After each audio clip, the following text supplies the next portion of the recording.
To this now. This is a blatant attack on our business, and we blame the taxis, says bus company Putco, following an arson attack on a number of its bus depots. 51 coaches were set alight by unidentified attackers on Monday night, and the bus operator blames tensions with the taxi industry. Putco says its operations are often disrupted by taxi associations who will sometimes go to them and, goodness me, they'll demand when and where they can operate. This despite the designation of its routes by transport authorities. We're joined now by Franco Pisapia, who is the managing director of Putco, who joins us now on the line. Thank you so much for your time and welcome to 702 Breakfast. Good morning, Bongani, and to your listeners.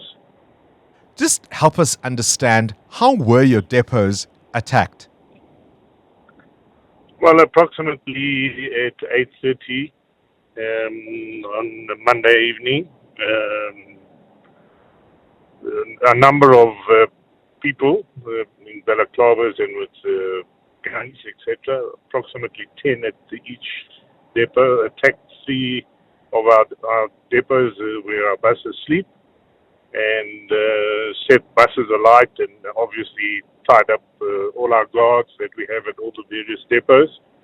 And that's unfortunately the situation. Yeah.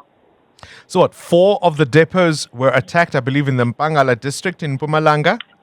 That's correct. How far apart are they from each other? Some are up to 80 kilometers apart from one another. So it was obviously a well-orchestrated event. It's a coordinated attack, isn't it? What is it, about the same time that they were attacked? Yes. Goodness me. In my introduction, based on statements that have been made by your spokespeople, tensions with taxi associations have been a big challenge. Can you describe what you've been dealing with? Yes, I can. I think it's quite important to say that there's really no tension from a Putco point of view with the taxi industry. We're happy to collaborate and we've worked together for many, many years. And I think the issue stems in many instances also from government policy and not implementing what they supposed to timeously, which has created tensions between the parties. Explain. But also, I beg your pardon? Explain what you mean, government policies that haven't been implemented? Yeah, government policies in terms of contracts with the bus operators, where we are to include various people from the various communities in our operations as subcontractors, which that has not happened. And that is purely a situation where government has been stalling the process for up to 18 months now, which has created these tensions. So just so that we understand, I'm sorry to interrupt you there, Franco. I just want to make sure we understand. We're outsiders to this world. So you're saying there have been extra hoops that have been placed for you as a bus company to jump, such as involving local communities in your operations. Why has that not happened? Would that be something for the government to implement or for you to implement? Well, let me be clear. First and foremost, we've already implemented some of these measures long before government even asked for them. In fact, some of these measures we've had in place for more than 10 years. The fact of the matter is that new contracts have been signed with bus operators in the country, and the Gauteng Department of Transport has not adhered to the terms of the contracts in terms of accepting and approving these subcontracting arrangements in order for them to be implemented. Putco was ready to implement these more than a year ago. And so is it a concern then from, I would imagine, some organizations based in different communities that you are to blame? Is that what the issue is? That's correct. So eventually what happens is you become the ham in the sandwich because of government not performing their duties, and we end up being the scapegoats for that particular situation. So one of the things that has been mentioned is that often they will tell you where and when you can operate. Yes, that's correct. What they do is they intimidate bus drivers, they intimidate passengers, and they stop buses that are on their routes, which are specifically scheduled routes by the Department of Transport, as you said previously. and they stop them, they make the passengers get out and then get into taxis.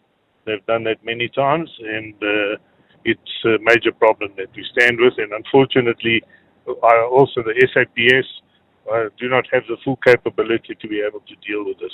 Well, we've seen this happen even with ordinary motorists, right, and lift clubs and things like that. Yes. Have your Yes. drivers been attacked? Yes, they do. They have, and they've been intimidated a number of times. And in some instances, sometimes they've even been, for example, the bus has been taken away and, let me say, sort of hijacked and placed in another area.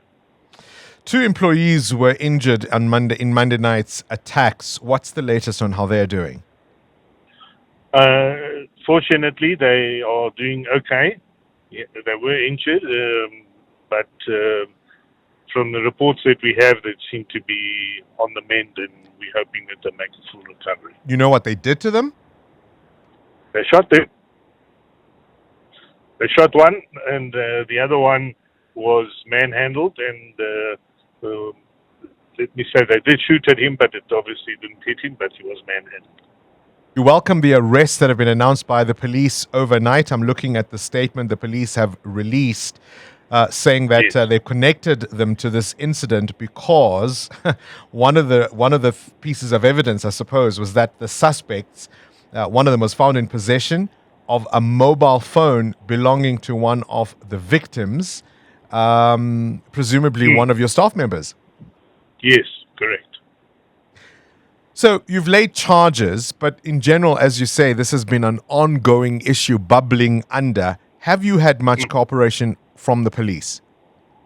We met with police yesterday, and we've been engaging with the police for the last 3 weeks, even months actually. We have had, as I said, cooperation, but obviously they are not fully capable in terms of resources to be able to deal with the widespread problem because it's over a big area. So we have had collaboration. We are also doing our own investigations into this particular incident because we will get to the culprits and we will make them accountable for the damages that they've caused as well as the inconvenience to the public, which is a major problem. And also maybe just to add, maybe before you ask me that question, is we as Putco have already deployed. As of yesterday, we started the deployment of 50 buses from our bus pool to take over these routes that were affected by the buses that were burnt. So we are hoping to have a fully normalized service by the latest the day after tomorrow. How does a company like yours take such a hit? I mean, presumably you're insured, but I was just thinking about the cost, of a good car. I cannot imagine what buses cost. How do you take this hit?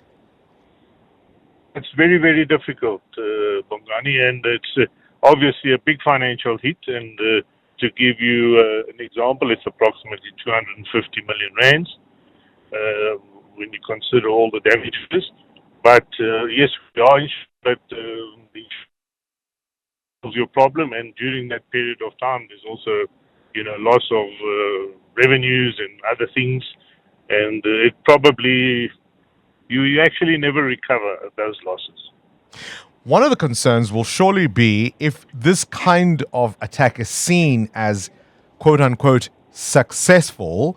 How soon before a repeat? How soon do we see it in other places in that province or even around the country?